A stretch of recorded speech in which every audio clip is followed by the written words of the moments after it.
Thank you everyone for joining us here today at the Levittown Public Library. Big Ask You with Kim. Today is Monday, December 20th, approximately 11 a.m. Go ahead, Kim. Thank you very much. Welcome back, everybody. Today we're going to be using a block and a strap. Now this is the posture class. So all the moves that I give you today are designed to stimulate your body to correct its own posture. But if something doesn't feel right to you, please don't do the move. If you get real pain, then stop. I'll give you as many modifications as I can think of, but that doesn't mean that every move is for every body just yet. So listen to your body, because I don't live in your body. And just wait, and I'll probably be able to give you a modification, or the next move may help you. So again, like I said, we're using a strap, we're using a block. If you're new, the strap that we use is just a belt off of someone's pants, not a fashion belt and not a PT rubber sling thingy. You want to use a real belt or a rope, something that has resistance. The block could be a pillow off of your bed. Just fold it in half. You want an awful lot of resistance on this. See, I can't compress it all the way. You want a lot of resistance when we use it. Today, we're going to start in a standing position, but if you're feeling a little under the weather or you just feel a little lazy today, maybe you want to stay in static back, perfectly fine. Some of you guys know that. So we're going to do 3 position toe raise just to start ourselves off. And this one can be a little bit tough. So if you feel like you're a little bit off balance, go ahead and hang on to the wall or go next to the wall and just put your fingertips on it if you feel like you can't stand. So we're going to put the feet hip distance. So I want you guys to stand with your ankles, the center of your ankles, right underneath your hip joints. So it's about the length of a dollar bill. See that? Length of a dollar bill becomes now my width. Point your feet straight ahead. And we're going to lift the heels up off of the floor. But when you do this, I don't want you guys to roll out on your ankles. Watch, I'll show you how to do it wrong. I lift and I roll out. Don't let your ankles do that. I want you to stay balanced across the ball of both feet. The point of this move isn't really a calf exercise, but what we're going for is to get your ankles to remember how to load properly underneath this vertical load that we're giving it. You might even feel some of this work in your lower back as we change the position of the feet. We're actually changing the hip position when we move, but you'll get it as we move. Next position, since it is 3 position toe raise, is going to be turning the feet out. So I'm doing a little bit of a ballerina, but not 9 o'clock and 3 o'clock. Okay, so we're thinking more like 10 and 2. And again, don't roll out on the ankle. Try to keep the ankle centered right over the center point of your feet. Knees do not bend in this move. Do not bend your knees. Our last position is turning in from the hips. So it looks like I'm changing the position of my feet. Actually, I'm changing the position of my hips and my feet are following. This is the one you're probably going to feel as most challenging. And you're definitely going to start to feel it in your lower back. So as you change the position of your hips, it moves all the way through your pelvis, up into your spine and into your head.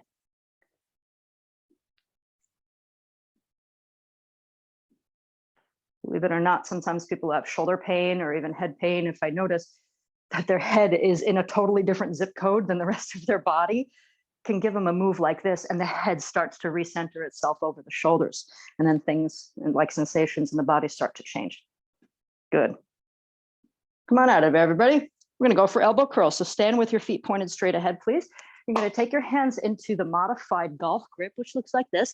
Come into fists, flatten your fists, and stick your thumbs out.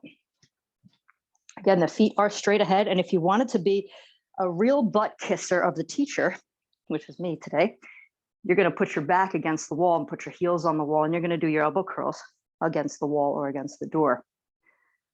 And that's your choice. My knuckles stay attached to my temples. Remember that grip that I just showed you? That grip is very important. You can do this sitting in a chair. You don't have to stand. You can do this in the sitting floor position. You can even do this in the static back position. If you look up Bill Murray and Egoscue on YouTube, you're going to see a video of him doing this laying down in the grass. You know Bill Murray, Mr. Caddyshack, right? He does Egoscue.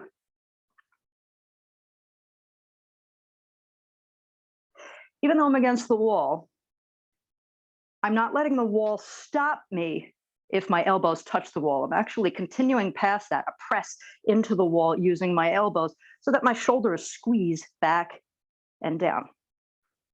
This is a good move to do laying in static back as well.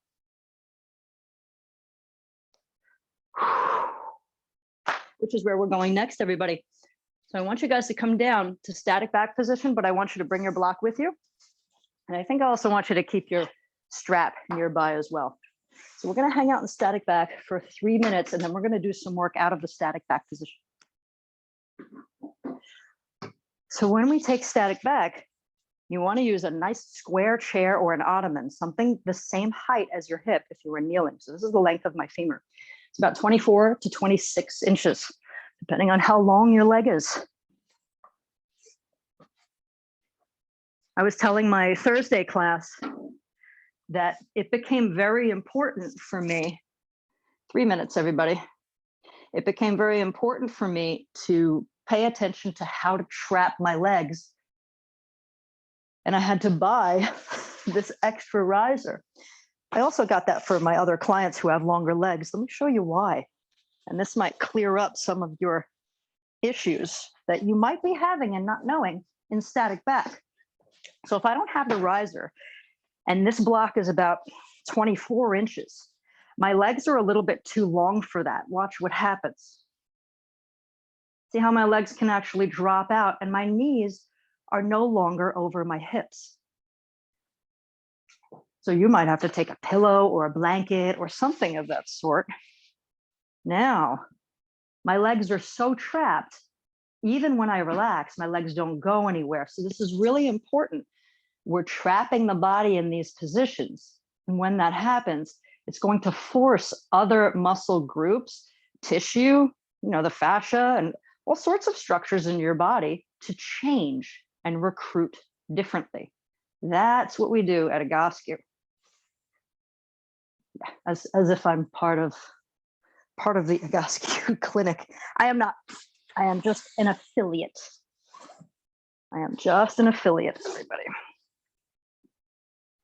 One more troubleshooting thing with static back. If you notice that your head is pointed backwards and your shoulders are rounding off of the floor, you might need a little bit of a pillow. You could put a pillow underneath your head. This is going to keep your face neutral to the ceiling.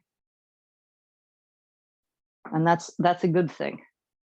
Because if you keep waiting for gravity to fix your head position, you're going to end up with a stiff neck. So better to just take the body where it is and give the body what it needs so that it can gradually make its way towards better alignment.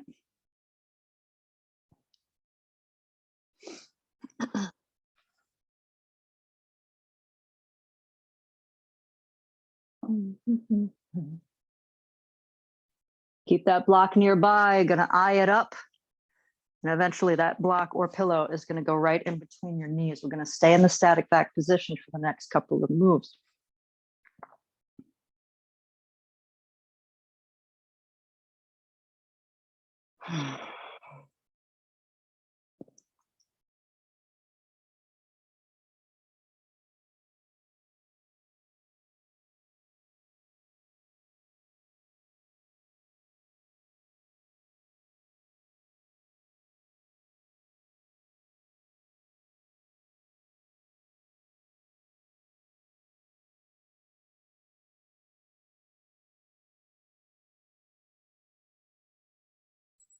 All right, everybody hear that? Our timer has gone off. Going to put the block or pillow right in between your knees. We're still staying in static back, everybody. So don't try to lift your hips off the floor. There's that tendency to do that. We're squeezing the pillow over and over again. I'm not squeezing hard, but I am squeezing as evenly as I can with purpose. I've caught some of my clients and students over the years, usually people who are really, let's just say, high energy. They're usually runners or cyclists, and they just can't slow down. And their tendency when they do this is bam, bam, bam, bam, bam, bam. So if that's you, Slow it down. The squeeze should be squeeze, release, squeeze, release, squeeze, release, squeeze, release, squeeze, release, or slower if you want to go.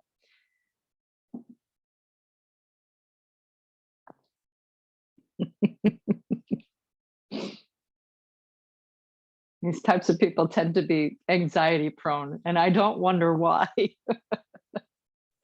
They tend to be. So if they didn't have their running or their cycling, they may not know what to do with themselves. So it's a good thing to have an outlet. But sometimes when you have an outlet, it almost puts you in a loop of perpetual anxiety. So just think about that. Some of the people who have that tendency to be very, very active and claim that they cannot slow down, that's exactly what they need, is to maybe take a meditation class. These are the types of people that would get up and leave in my yoga class at the last move when it's Shavasana, when you're just laying there for 5 minutes and just contemplating life and just letting things sink in. They would get up and leave. So all they wanted was the hard workout. We need balance, moderation in all things. Very important. So just something to check in on yourselves. And it goes the other way too. Don't be super lazy on me. Fantastic. We're moving into the pull backs now. Pull backs. This is also just involving your legs. So we're going to leave the arms resting on the floor. You're going to squeeze the block or pillow just enough to hold it. And you're going to pull your legs backwards towards your chest, but not much. We're still going to stay pretty much over the belly button and over the hips. So just enough. And then I put my feet up towards the ceiling. So I'm extending in my knees. This is tough to do. And then replace the legs on your static back block or chair. Pull back just a little bit. Replace the legs. We are segmenting this move. So it's 1, 2, 1, 2. Or 2, 1. Pull back. Extend, flex, return.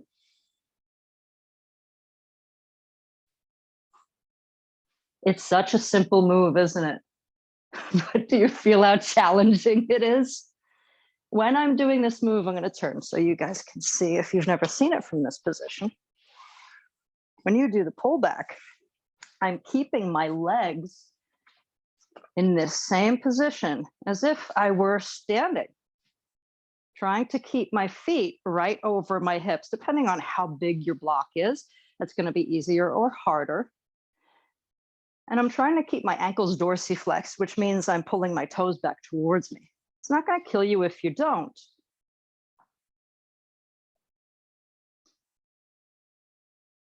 Does everybody feel what the purpose of this move might be? What are we trying to realign? And the fact that we're trapping the upper body and torso itself on the floor is going to reduce any rotation or compensation that our shoulders might be doing while our hips remember how to work properly in conjunction with our knees and ankles.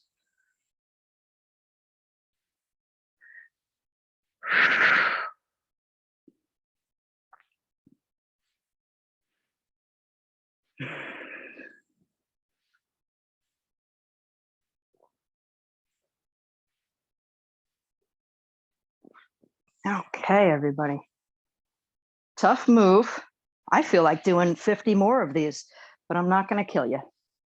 Just over and over. And then we're going to do femur rotations. This is also a move done on the floor. But if you notice, you guys can get stuff like this done sitting in a chair. Sorry if I didn't give you a modification for static back. Just got really involved with static back. But it's still a position that looks like you're sitting in a chair. So can you do this in the chair? Absolutely. Absolutely, you could do it in the chair. We're going to do femur rotations now, everybody. It's again a move that we're doing laying on our back. But if you can't lay on your back, sit in a chair. Put your leg up in front of you. So I'm going to bend my right leg and extend my left leg straight out just for the first round. When I put the leg straight out, I'm keeping my thigh tight because I don't want my knee to bend. I want zero compensation. All this move should be coming from my hip, period. That's it. So I'm going to put my hand on my hip just to remind myself this is where I'm moving from. And I'm rotating my whole leg in and out. My foot ends up looking like a windshield wiper back and forth.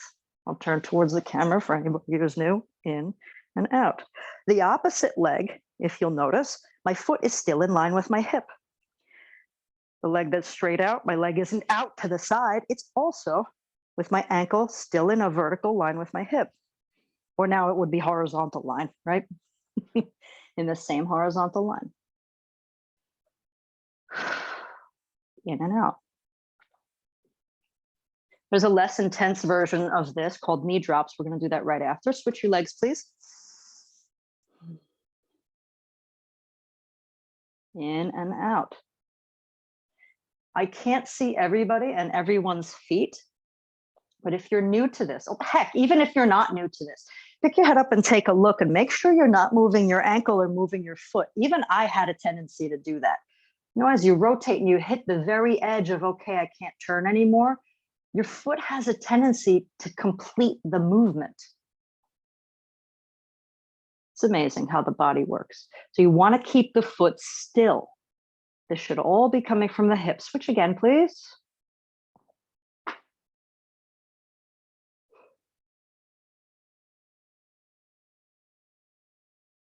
Keeping my hand on my hip only because it's reminding me to move from my hip.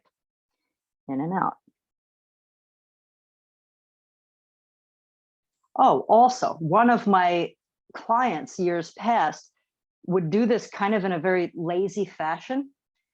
And he said, oh, so this should be an active move. And I said, oh, I love your wording. And that helped me teach my students better. So yes, this is an active rotation in and out. It should feel like some work. Switch again.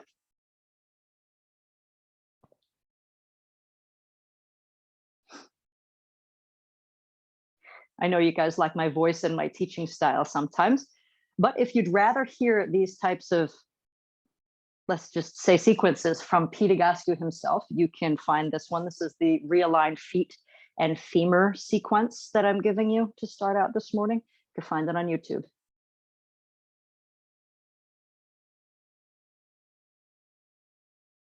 Great, everybody. We're going to go into knee drops now. I'm going to turn to show you what that looks like. I want you guys to keep your feet, let's do a little wider than hip distance, but keep the feet parallel. I'm going to drop my knees to my right and to my left. I'm initiating this motion from my hips.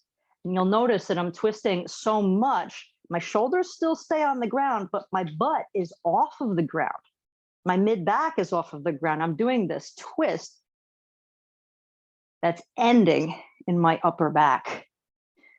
So the goal is, even though you'll probably never make it there, I mean, I'm not there, is to reach your knees, both of them, towards the floor.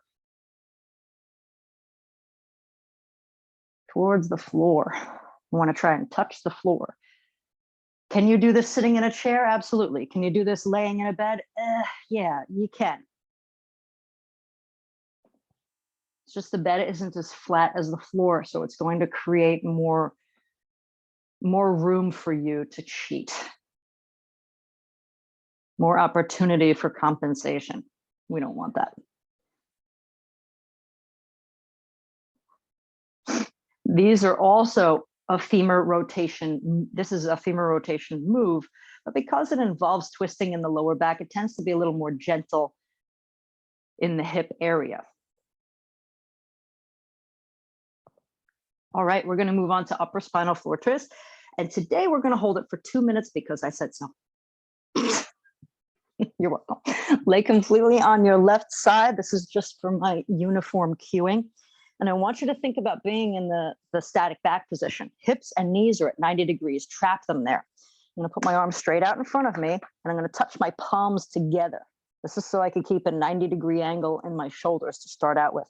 My bottom hand, which is my left hand, is going to hold my knees in place. I want to glue my knees together and glue them to the floor. They must not move. I'm going to open up my top arm. See how I'm staying in this pretty line with my wrist, elbow, shoulder, across to the other shoulder.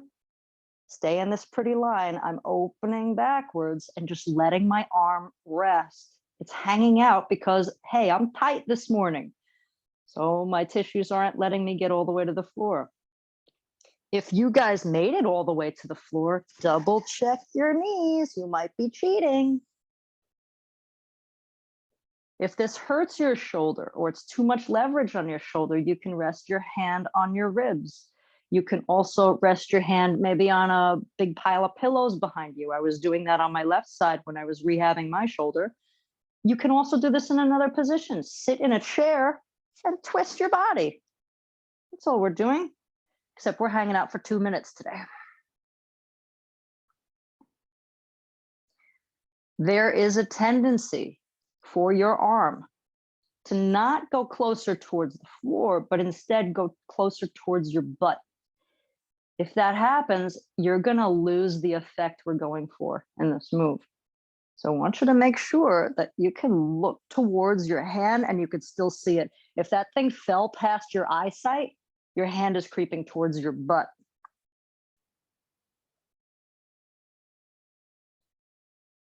Hands off the butts. 1 more minute. You can actively breathe in this move, and on every exhale, really focus on letting your shoulder and upper back release towards the floor.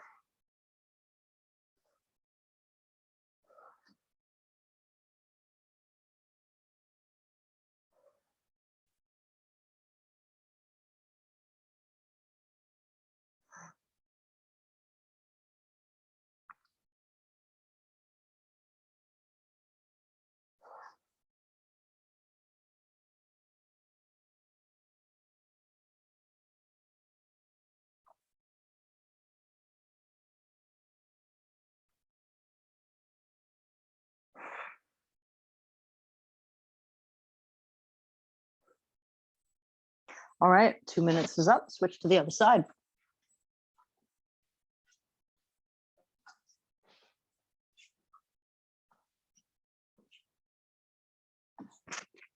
Make a clean setup. Try to stay in it. Oh, this is my ugly side. Okay. I am so tight on this side because of what I got going on in my shoulder. And I'm actually letting my knees slip just a little bit. Otherwise, my arm would be straight up overhead and it almost wants to fall forward. So I'm letting my knees slip a little bit because I got something going on in this shoulder. Still working on it. So my knees slip a little bit just so gravity can take my arm behind me. And as that happens and it lets go, then I can readjust my knees. See, I'm not that much of a stickler. There's reasons why you might want to adjust a little bit. But they gotta be good reasons.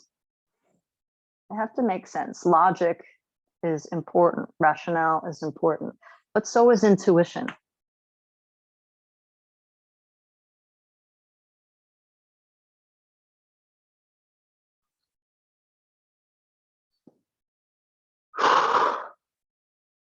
Again, if this is too much leverage on your shoulder and it hurts, rest your hand on your ribs or rest your arm on a pile of pillows next to you, or skip the move, or sit in a chair and just twist your upper body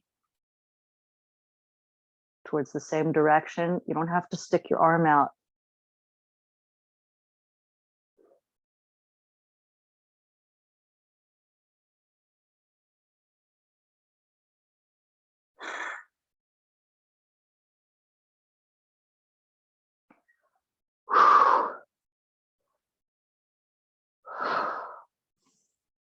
I'm just actively trying to get my arm to come towards the floor.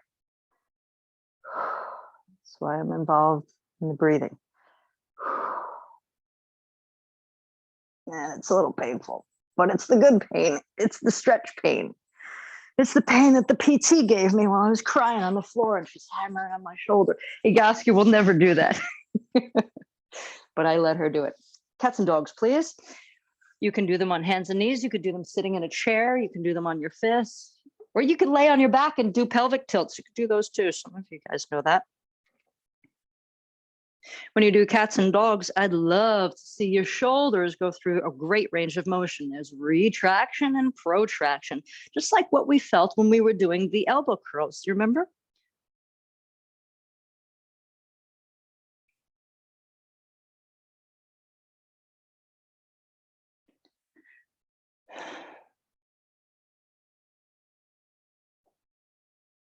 Okay, So the rest of the feet, realigned feet, femur, ankle, whatever active move is really tough. So I'm going to save that for the end. I'm going to switch us over to another sequence. This one's also a little tough. The hotel workout. I love this one. So this is a great sequence that involves sitting. I want you to bring your strap and bring your block with you, please. When we come into a sitting position for a Egoscue, usually we're sitting in extension. And that's what we're doing today for these moves. We don't sit in extension for the ankle sequence, which is a little bit tough to school you guys on because we're in a group setting and nobody can respond to me. So we're going to keep the feet pointed straight ahead. Same idea here when we stand, hip distance. And to sit in extension, I'm talking about pelvic extension. So I don't want you to think that lifting your sternum is extending your pelvis. It isn't. That will happen naturally. So I want you to really focus on your pelvis. So we're going to sit in a nice slouch position, which is a posterior pelvic tilt. And I want you to roll a little arch into your back by rolling forward from your hips. It is a roll. So roll it forward, hold it there. Now go ahead and put the block or pillow between your knees and squeeze it repetitively, please. We are still in that sitting in extension position. My arms and shoulders are relaxed. My upper back is relaxed. All of this is coming from the base of my hips and pelvis. That's really important. And it's also really challenging to get. I was doing it for 2 years like this. I was still getting effects, but there were other ways that I could have been cued, but I wasn't. So when I started doing Egoscue, hey, there's better ways to do things, but still the best part about it is even if you do it wrong, you're still being helped. I love that. It's like, wow, I could do no wrong. I'm not responsible.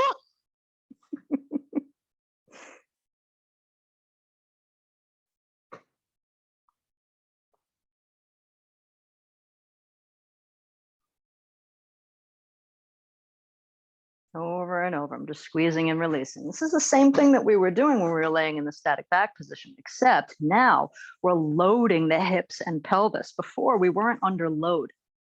Now we're under load. So it's going to recruit them in a different way, stronger.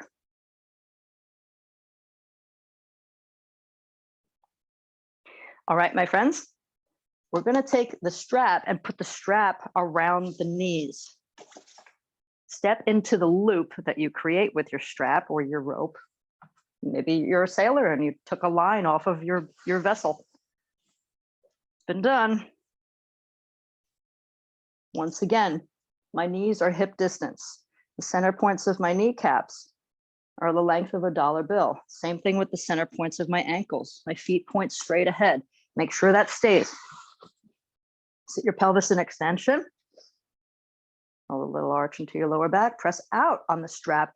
Now I want you to hold here. We're going to do heel raises. You don't have to press out hard on the strap. Just press out so you cause a little tension. Now you're going to lift your heels up off of the floor. Granted, while we do this, you're using a lot of your gastrocnemius, right? The calf muscles. However, I want you to start thinking of what muscles would I use if I were to pick my feet completely off the floor, up right there in my hips. So think about using those muscles and be very light on your toes. That's what I want you to think of. I want you to create this move from your hips. Oh, fantastic. My butt's turning on. Does anybody else feel that? Wow, that didn't take much at all. Usually it takes me 8 minutes to sit here. Yay, I'm working again. So as you create the pressure out on the strap, we're actually recruiting the gluteus medius, and you might feel different things in your body. You might not feel the butt just yet. Maybe you got glute max. Maybe you got a hamstring cramp, but it should eventually come right here. And the lifting work should be right here in your groin. So we're doing both, 2 birds, 1 stone.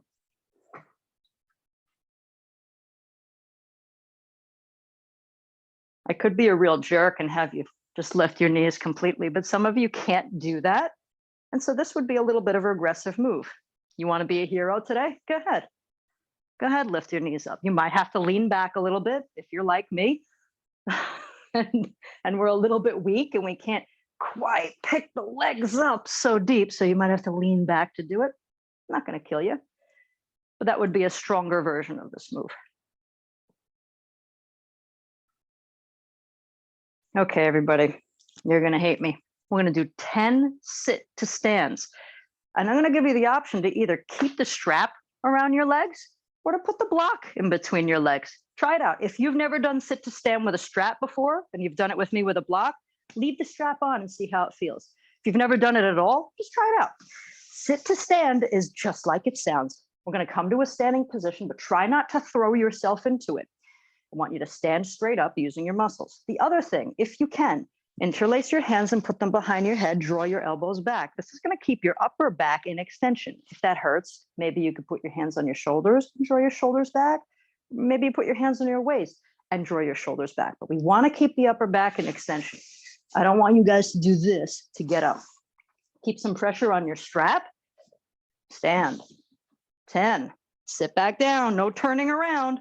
You can't reach back to take a hold of that chair. I know some people do this before they sit down. Don't you dare. Let your hips do it. Don't throw yourself into this move. You're going to use a little momentum, but this is not a throw. This is a lift. Oh, gee, I lost count. So 50 more, right? Come on, I'm spreading the good word of Egoscue. You will all be saved. Keep a little pressure on the strap. This feels so good. I'm going to give myself 2 more. 2, 1. You're welcome. Take the strap off. Just getting away from me. All right, everybody. I'm going to take you over to the wall. We're going to do an incline push-up. If you feel like doing it a little bit more intensely, yeah, you could take it to the floor. Maybe you could take it to the couch, but I'm going to take myself over to my window. When you do the incline push-up, what I want you to think about is just what we did before, where we drew our shoulders back and down. Shoulders stay back and down. They stay pinched.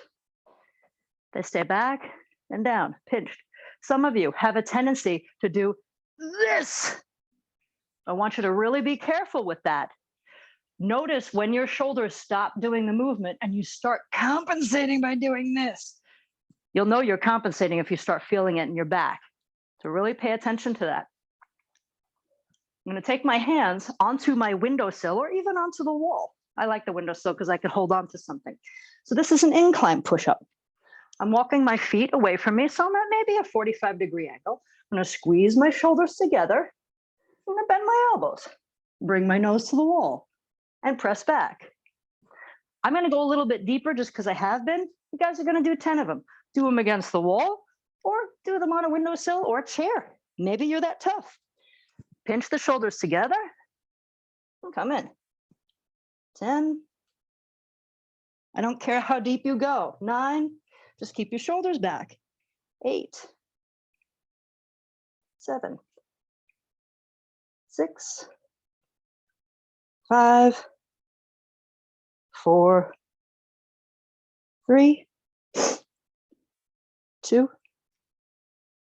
1. That move really helps my shoulder a lot. I can finally lift it up way higher, and it's going to lose it after that. But push-ups really help it. Something a little bit stronger helps the muscles remember how to do their work. Wonderful. I'm going to come down to the floor, everybody. I want you guys to grab your block, please. We're going to do hip flexor abdominals with a pillow.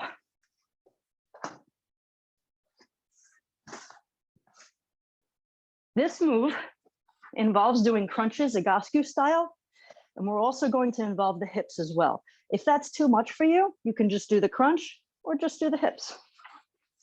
Do something. Can you do this sitting in a chair? Ugh. No, because it's a crunch. So maybe you could do it laying on a couch. I don't know, or just skip it. So same idea here with our sit to stand, where we interlace the hands behind the head and draw the elbows back. We really want to teach your upper back to stay in extension while we ask the abdominals and hips to work. So we're going to look at a spot on the ceiling behind us, and keep that spot in your sight. If you lose that spot, you lost the move. Upper body is going to crunch up only 2 to 6 inches off of the floor. Notice I'm still looking at that spot on the ceiling. If I lose it and start looking forward, then you're starting to round through your upper back. So think about the shoulders, elbows, head, neck, staying in lock with each other, lock together. The other part of this move at the same time, we're going to pick the feet up off of the floor 2 inches. So same time, shoulders, head, neck, and feet. If you can muster it, we're going to do 25. Or you can watch me and just skip it. You can skip it. 23. I'm not squeezing the block terribly. I'm just holding it. It's recruiting both sides of my hips. That's what I want.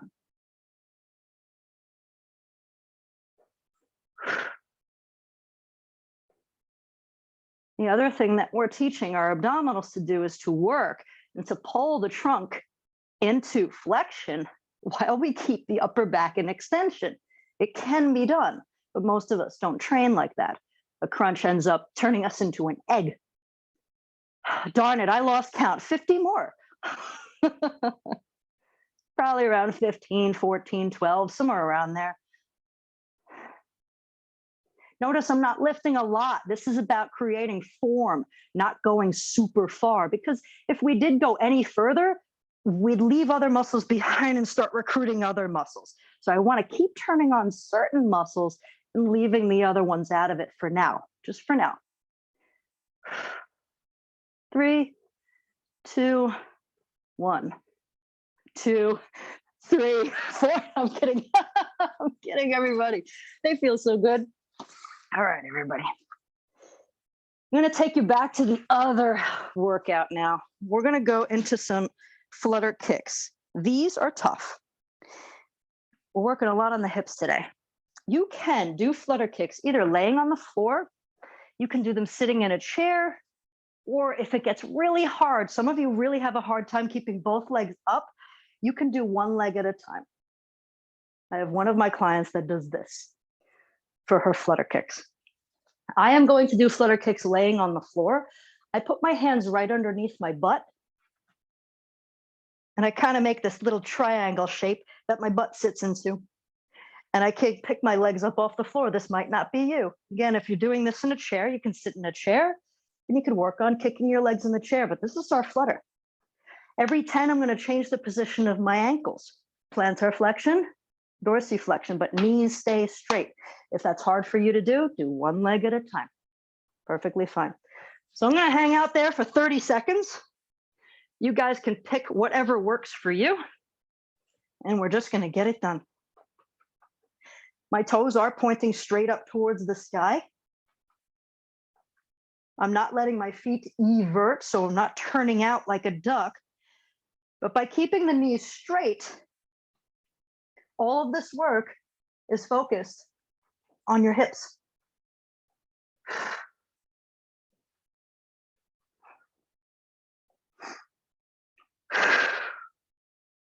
I'm sure you feel the abdominals kicking in. I'm sure you feel your back kicking in. This might be hurting some of you. If that's what's happening, then please stop the move because we're going to move on anyway. 30 seconds is done. We're going to move on to sitting floor twist. No more tough stuff. We're done with the tough stuff. Sitting floor twist is a little bit challenging because we're not going to be leaning up against the wall to do it. You can do it sitting in a chair, but I'm going to give it a little bit harder for you guys that would like it. I'm going to leave my left leg straight out. My right knee, I'm going to bend. If you have a different shape in your front, this might be a little bit tough for you to do. I want you to do your best to keep your feet in line with your hips. I'm going to come further though, because I can. I'm going to cross my right foot over my left leg. Now my right knee wants to fall out. I want you to use your hip muscles to pull it in. Remember all that work we did with the knee pillow squeezes? Excuse me, those muscles are involved here. I want you to do that. We're not going to use the arm to hold the leg. You're going to use your hip. Now here's the kicker. We're going to hold it for 1 minute, but you have to sit in extension too. So remember that? We've been building. Sit in extension. Twist towards your bent knee. We're holding for 1 minute. The leg that's straight out on the floor, try to keep that nice and straight with your ankle dorsiflex. Do you remember our femur rotations that we did? Same thing here. Thigh is tight, ankle is dorsiflex. That puts all the work into the pelvis and hips. My back hand, I'm very light on it. So even if it wasn't there, I'm not going to fall into it. Very light. It's there just for balance.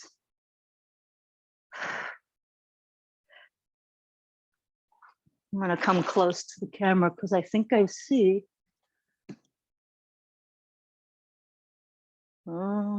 Either you're very flexible, Miss Marie, or you're twisting the wrong way. Is your right knee bent or is that your left? If it's your left knee, you need to twist to the left. If it's your right knee, then you twist to the right. Good. Okay, so she's real slow. Very good. Very good. Very good. All right, minutes up. Come on out. So here's where some people might go wrong. Whatever knee is up, you're twisting towards that direction. I just want to make sure that nobody's doing that. You don't want to twist away from that. That would be the wrong way. So my right leg goes out now. Left leg comes in, cross it over, and we're twisting in the direction of the bent leg. 1 minute, please. Oh, this side's harder. Oh boy. So my leg wants to fall out. I can't even pull it in anymore. My right side, yeah. This side, oh, it doesn't want to go. But I'm not going to use my arm to hold it in. I'm still trying to pull it in using my hip muscles. That's what makes this hard. Say good, everyone. What can be different between this style and what we see in yoga is a lot of times in yoga, we're not paying attention to the form in the same way. And even though it's the same move, people are just kind of putting their elbow on there and leveraging off the elbow so that they can get a twist. And that's okay. That's perfectly fine. But this style is different. We want to recruit the muscles again and remind them how to do that. 5, 4, 3, 2, 1. Come on out. We're going to go back to cats and dogs again. Either put it onto the floor and do pelvic tilts, or you could sit in the chair.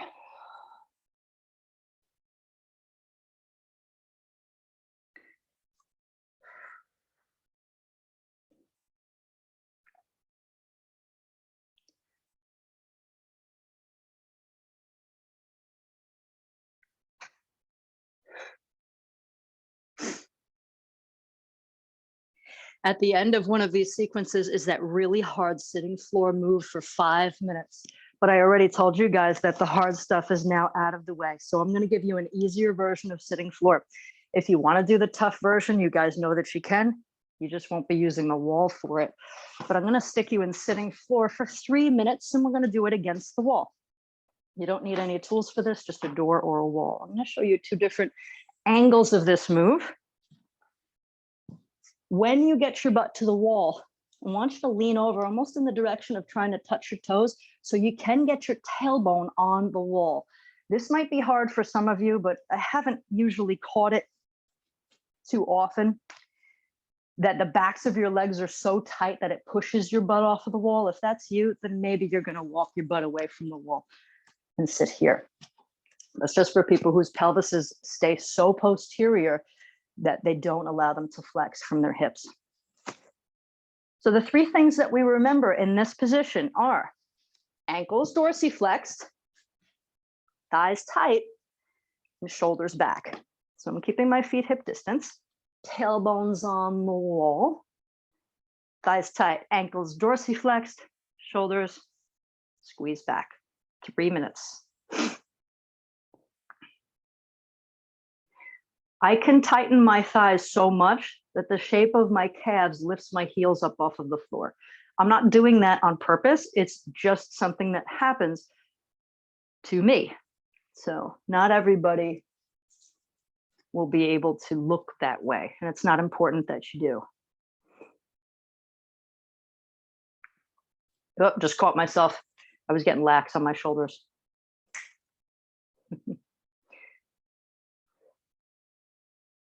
Because we're trapping the legs on the floor and the back on the wall, there's less of a tendency for people who have a sway back tendency, which is also where I'm heading towards. It's less of a tendency for us to compensate here. So my tailbone is slammed up on the wall and I'm squeezing my shoulders back and down. I can't lift my sternum if I wanted to. So I'm really being trapped here. So this is forcing my hips to work and it's forcing my shoulders to work without that compensation of my lower back. So it's going to make muscles do their work so my lower back can get less in that compensating pattern. So we want to do, we want to trap the compensations and get them out of the way, which will then force the right muscles, which are probably dysfunctioning, to do their work. That's how Agastya works. We pay attention to what's compensating, and we unwind from there.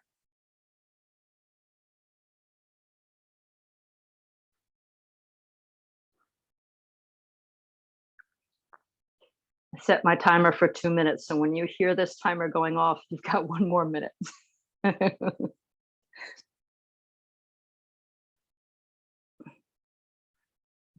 weird.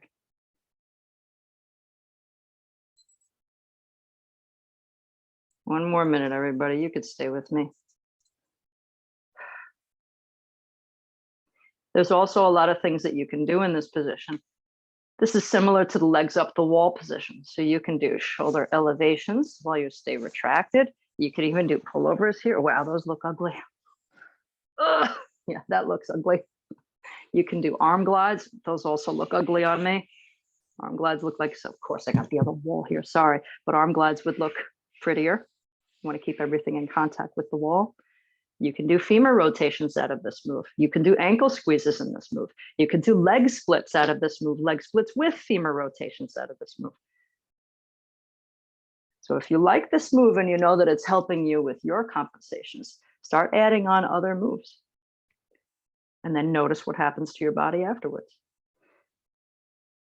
Oh, you guys are in luck today. I don't feel like hitting you too hard. I'm going to give you 3 minutes. It's up. Come on out. Oh, very nice. You know what? I think I'm going to give you a static extension position. Static extension position. This is a 2-minute long move, and it is going to load your shoulders and load your hips. This is not a plank, so don't come so far forward that it ends up looking and feeling like a plank to you. It starts out on hands and knees, and I'm only moving my hands a little bit forward. I'm putting my palm where my fingertips are. That's like 4, maybe 6 inches. That's it. Now I put my shoulders back in line with my wrists. It's a tiny, tiny move. That's all. Now drop your shoulder blades together. Since we just finished that move of squeezing them together, now let them drop together. Also let your belly hang towards the floor. Let your head drop. So your shoulder blades should be the highest point of your body here. If you can't do this move, maybe you want to place your hands on the wall while you're standing and just lean into it. Let your shoulder blades come back and down and just turn it into a little bit of a stretch on the wall. Your hands do not have to be in line with your shoulders. If you're doing it on the wall, maybe you have to go a little wider. Maybe you have to do that on the floor too. If your elbows are bending, my right elbow was bending. Good catch, Kim. My right elbow was bending.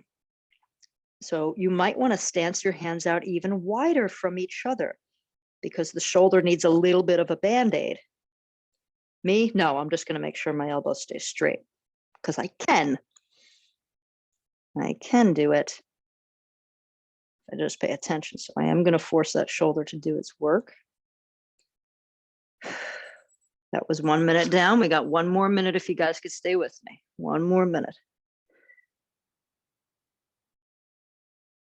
So since I have issues with the right shoulder after I got cut open, it does not want to load.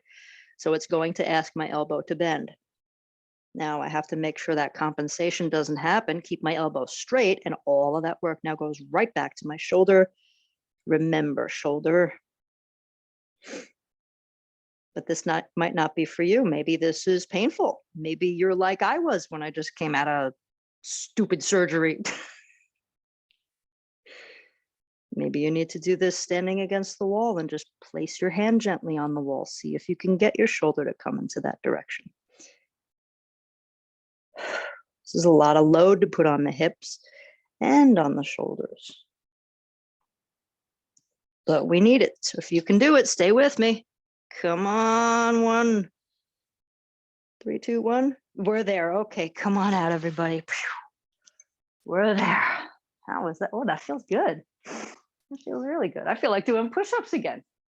We're going to come back to that first position, everybody. 3 position toe raise, and we're going to finish out with those. So this is our last vertical loading position. Put your feet in the straight ahead position. And remember, you're going to keep your weight even across the balls of the feet. Do not let your ankles roll out. Do not do this. Don't do that. Now that we're coming back to this exercise, and this is where we started, you might feel different in this exercise. Let's check it out. Our second position is turning the feet out, everting. But really, it's an outward rotation from both hips, right? Externally rotated from the hips.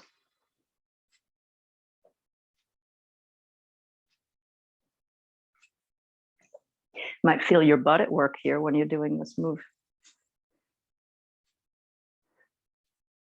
Our last position is with the feet inverted, internal rotation from your hips. Keep your knees straight. You can do this, but don't. No sloppy, weak girl stances here. No, no, no.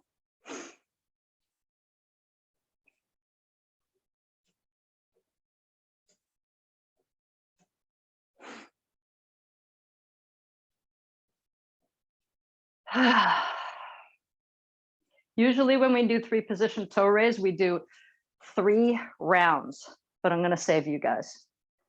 Push your heels up against the wall. We're only going to do 1 round and standing at wall. For some of you, this is the second time we've come to the wall, so now you get a chance to feel it again. We're just not going to do elbow curls while we're here. Just stand at the wall.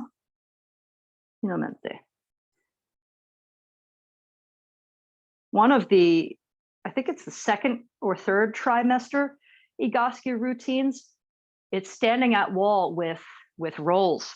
So you put a lumbar roll in and you put a neck roll in, and there's all sorts of shoulder exercises that you do.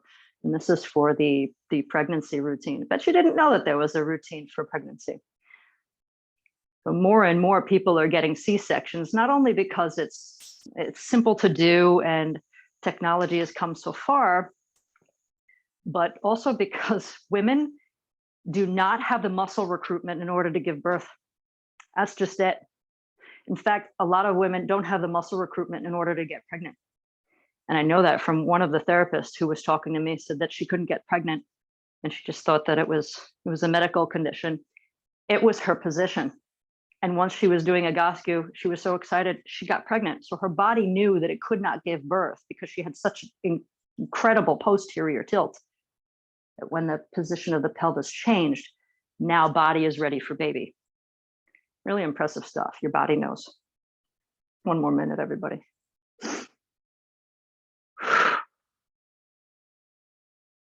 In fact, I think you'll read about that story in Pain Free for Women. No, you won't.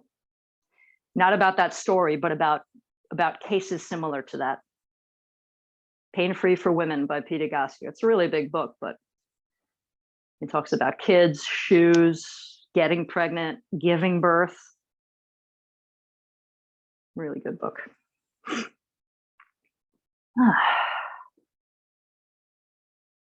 Usually I lean heavy into my right foot. I'm still pretty darn balanced. This is nice. I know I can now approach my day nice and straight and aligned, and I hope you guys can too. That's it for today. Oh, even that felt good. That was horrible earlier today. Thank you guys so much for being with me. Next week, there's no Monday class, but you guys for my Thursday, you know you'll be there, and I'll be there on Thursday. See you in the new year. All right, bye.